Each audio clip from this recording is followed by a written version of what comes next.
se encuentra lo que serían los pedículos. Entonces aquí pondríamos lo que serían los pedículos que se están fijando hacia el cuerpo vertebral. Y lateralmente estos pedículos se va a localizar en los procesos transversos, en este caso de las vértebras cervicales. Entonces aquí tenemos los procesos transversos de las vértebras cervicales, que tienen la característica que en su base se presenta un agujero, que es el agujero transversario, que es donde pasa la arteria vertebral en las 6 primeras vértebras cervicales. Entonces aquí está el foramen o agujero transversario, donde pasa la arteria vertebral en las 6 primeras vértebras cervicales. Estos procesos transversos de las vértebras cervicales, en su vértice presentan dos pequeños tubérculos. Estos son bífidos, un tubérculo anterior y un tubérculo posterior. Entonces tendríamos aquí el pedículo y lateralmente al pedículo el proceso transverso con el agujero transversario.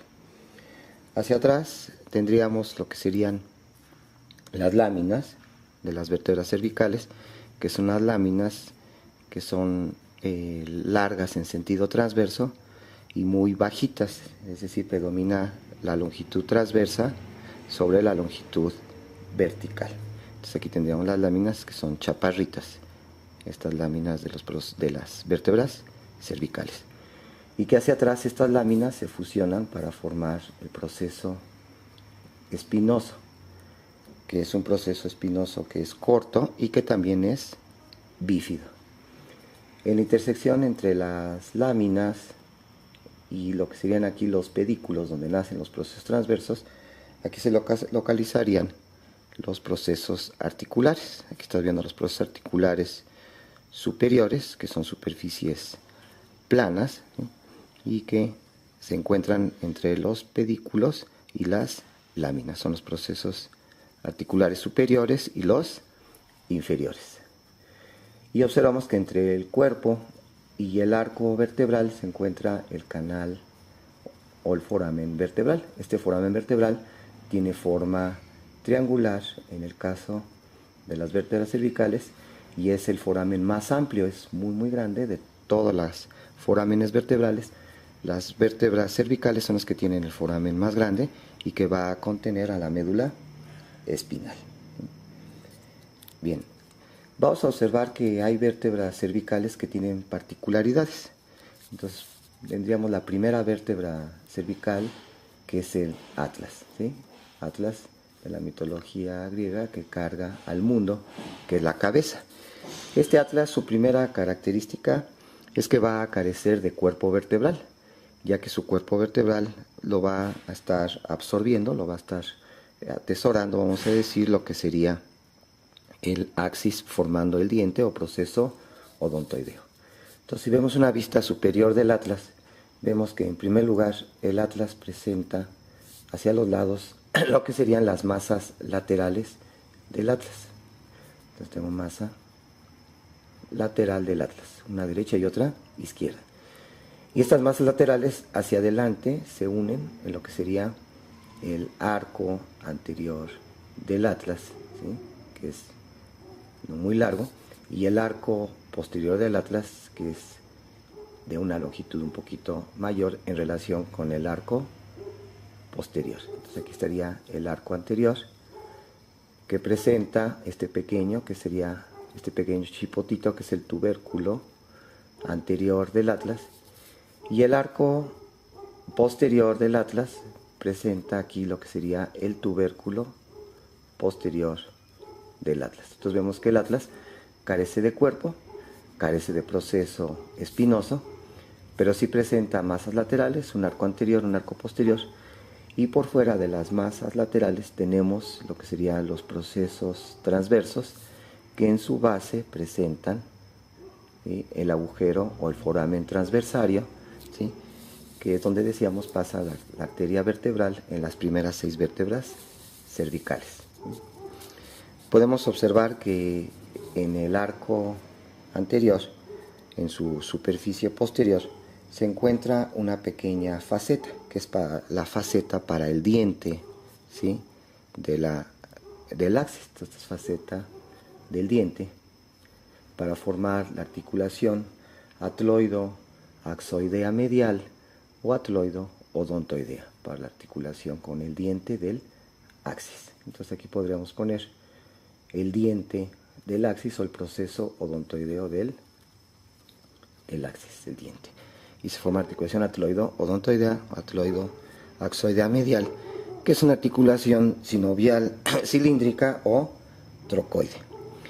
Y que vamos a observar que por atrás de este diente se encuentra un ligamento muy resistente que va de la cara medial de una masa lateral del atlas a otra masa lateral del atlas, que va a ser el ligamento transverso del atlas. Entonces aquí está el ligamento transverso del atlas, que va a evitar que se luxe el proceso odontoideo hacia atrás y que va a limitar, ¿sí?, hacia adelante este agujero, que es donde va a localizarse la unión entre la médula espinal y la médula oblongada. De ahí que una luxación hacia atrás del odontoides puede comprimir la unión bulbo-espinal.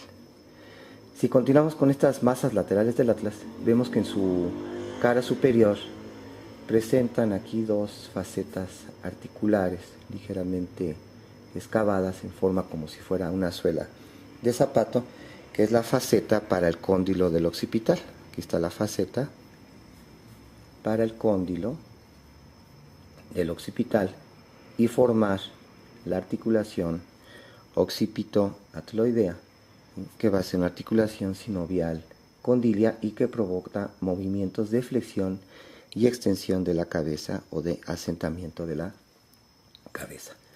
Mientras que la articulación atloido-axoidea medial o atloido-odontoidea permite movimientos de rotación de la cabeza, como cuando decimos no, hacemos en forma de lenguaje corporal que decimos no con la cabeza, ¿sí? Entonces, esta es la característica de lo que sería el atlas. Las masas laterales del atlas en su cara inferior, ¿sí? Si vemos una vista anterior del atlas, aquí tendríamos las masas laterales, ¿sí?, bien vistas de frente. Aquí estaría. Vamos a observar que aquí, si estamos viendo de frente, aquí sería el arco anterior del atlas, el tubérculo anterior del atlas, y aquí estaría la articulación atloido-odontoidea o atloido-axoidea. Entonces vamos a observar que la cara inferior de las masas laterales del atlas se van a estar articulando con el proceso articular superior del axis. Entonces aquí tenemos el axis, procesos articulares superiores, ¿sí? Aquí estaría el resto del axis, donde sería el cuerpo, ¿sí? Y aquí, entonces, la cara inferior de las masas laterales, ¿sí?, sería una faceta, ¿sí?, articular inferior que se va a articular con la faceta articular superior, en este caso del axis, y va a formar la articulación atloido-axoidea lateral, que es una articulación sinovial plana. Entonces, la articulación que presentan las masas laterales del atlas en su cara inferior. Podemos aprovechar aquí para ver el axis que quiere decir eje. Su cara superior presenta el diente, ¿sí?, que en realidad correspondía al cuerpo del atlas, pero que se incorpora al cuerpo del axis, ¿sí? En estas uniones entre el occipital, el atlas y el axis, son articulaciones ahí de la unión cráneo-cervical, que es un sitio importante para los movimientos de la cabeza.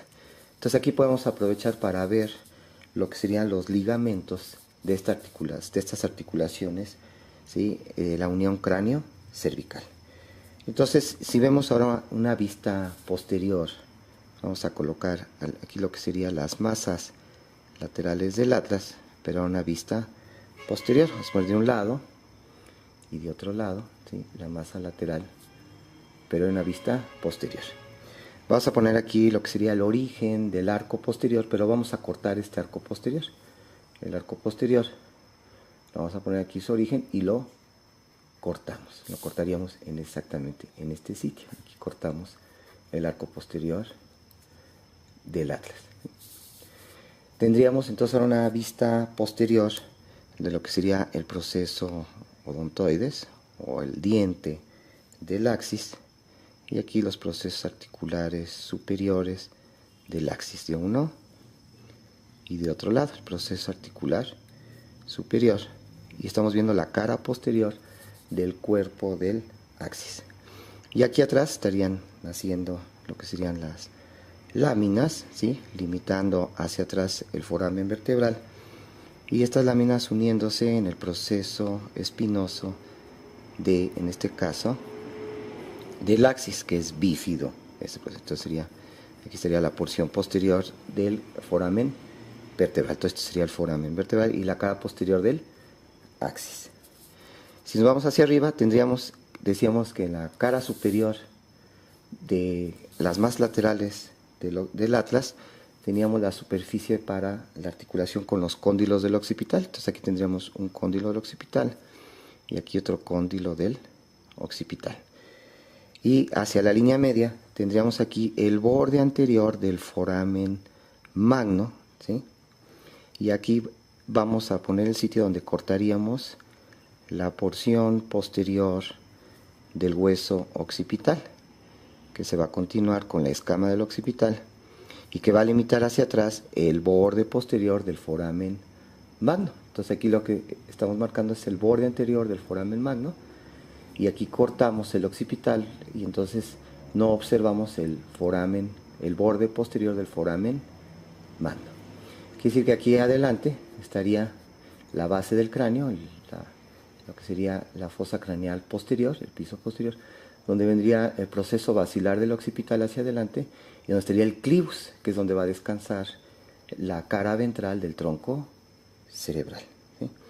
Bien, entonces una vez ya sabiendo en qué sitio estamos, vamos a poner aquí los procesos transversos con el foramen transversario del atlas, y también aquí como referencia los procesos transversos del axis. Bien, entonces si nos vamos de adelante hacia atrás, es decir, un plano anterior sería hacia allá, la porción profunda de este dibujo, porque estamos en una vista, es una vista posterior, ¿sí? Vamos a observar primero que hay un pequeño ligamento que va del vértice del proceso odontoides hacia el borde anterior del foramen magno, que es el ligamento apical del axis. Entonces aquí tendremos este pequeño ligamento, que es el ligamento apical del axis, del diente del axis. En este mismo plano, pero ahora hacia los lados de este diente, se van a encontrar dos ligamentos que se van a dirigir desde los bordes laterales de este diente hacia la cara medial de los cóndilos del occipital. Entonces salen como una especie de cuernos que van desde los bordes laterales del diente hacia la cara medial de los cóndilos del occipital, que son los ligamentos alares. Este es el ligamento alar del axis. Estos ligamentos alares son muy importantes porque van a limitar la rotación de la cabeza. Entonces ya decíamos que la cabeza rota, ¿sí?, en un pivote que es el diente, y todos estos ligamentos al rotar se tensan, ¿sí? Entonces si rotamos la cabeza hacia el lado izquierdo, ¿sí?, se va a tensar el ligamento alar del lado derecho, y si la rotamos hacia el lado derecho se va a tensar el ligamento alar del lado izquierdo. Se ha visto que cuando hay rotura de estos ligamentos, que se puede presentar sobre todo en los jugadores de fútbol americano, al ser sometidos a una taclea de una rotación de la cabeza hacia un lado forzada, se puede romper uno de estos ligamentos y entonces permite una movilización de la cabeza en rotación de más de 30 grados de lo normal. Bien, si nos vamos ya un poquito posteriores, vemos que de la cara medial de una masa lateral del atlas a otra masa lateral del atlas se encuentra un ligamento que pasa por detrás del diente, que será este ligamento que estábamos observando. Ahorita estamos viendo, es una vista por aquí atrás, estamos en esta vista, cortamos aquí, decíamos el arco posterior del atlas, y entonces aquí teníamos este ligamento, que es el ligamento transverso del atlas. Entonces vamos a poner aquí el ligamento transverso del atlas, que se inserta en las masas laterales del atlas y evita la luxación del odontoides, decíamos, hacia en un sentido posterior. Bien, vamos a observar que de este ligamento transverso del atlas hacia arriba y hacia abajo hay unas pequeñas extensiones, unas pequeñas bandas. Entonces tenemos hacia abajo esta pequeña banda que va del ligamento transverso del atlas y se dirige a la cara posterior del axis, que va a corresponder a esta banda longitudinal inferior. Esta es la banda longitudinal inferior del ligamento cruciforme. Esta es la banda longitudinal inferior del ligamento cruciforme. Cruciforme, forma de cruz, ¿sí? Y entonces hay una banda inferior, longitudinal inferior, quiere decir que hacia arriba, aquí la vamos a poner cortada, vendría por acá y se va a fijar aquí hacia por delante del borde anterior del foramen magno. Y entonces esta sería la banda, ¿sí?, longitudinal superior del ligamento cruciforme. Entonces la banda longitudinal superior del ligamento en forma de cruz, del ligamento cruciforme, ¿sí? Entonces aquí no la cortamos aquí y acá para no tapar al ligamento apical que estaría por delante. Entonces pondría aquí, vendría la banda longitudinal superior, la banda longitudinal inferior del ligamento cruciforme, que se forma junto con el ligamento transverso del atlas, ¿sí? Bien, si nos vamos ya hacia un plano más posterior, vamos a tener que aquí en la cara posterior de los cuerpos vertebrales, es decir, en la pared anterior del foramen vertebral, aquí se va terminando un ligamento que se va insertando en toda la cara posterior de los cuerpos vertebrales desde el sacro y termina a nivel del axis, es decir, a nivel de S2, que es el ligamento longitudinal posterior. Aquí tengo mi ligamento longitudinal posterior, que a la altura de C2, este ligamento longitudinal posterior se va a extender con una membrana que pasa por atrás del ligamento cruciforme y que se va a fijar hasta aquí arriba en el occipital. Vamos a ponerlo aquí, que se está fijando arriba en el occipital por delante del agujero magno, ¿sí? Y aquí le vamos a poner que lo cortamos, ¿sí? Esta membrana que va aquí desde del hueso occipital por delante del foramen magno y que se va hacia atrás del ligamento cruciforme y que se va a continuar con el ligamento longitudinal posterior, recibe el nombre de membrana tectoria. Entonces la membrana tectoria, que no es más que la continuación hacia arriba o superior del ligamento longitudinal posterior. Entonces a partir de aquí se estaría originando la membrana tectoria, que está pasando por atrás del ligamento cruciforme. Entonces, la membrana tectoria, porción superior del ligamento longitudinal posterior. Entonces de esa forma ya tenemos estudiados los ligamentos, ¿sí?, de la unión cráneo-cervical, ¿sí? Entonces podemos continuar con el estudio de nuestras vértebras. Decíamos que teníamos 12 vértebras torácicas. Entonces de las vértebras torácicas vemos que las vértebras torácicas, su cuerpo vertebral tiene forma de un corazón, más o menos remeda la forma de un corazoncito, ¿sí? Este es en sentido anterior y aquí está en sentido posterior. Este cuerpo vertebral de las vértebras cervicales, si vemos una vista lateral de las vértebras cervicales, tendríamos aquí su cuerpo, ¿sí?, que decíamos tiene forma de un corazoncito, y aquí atrás estarían ya los pedículos, estaría el pedículo. Y entonces vemos que en sus caras laterales, en un plano posterior, estos cuerpos vertebrales presentan unas hemifacetas o hemicarillas.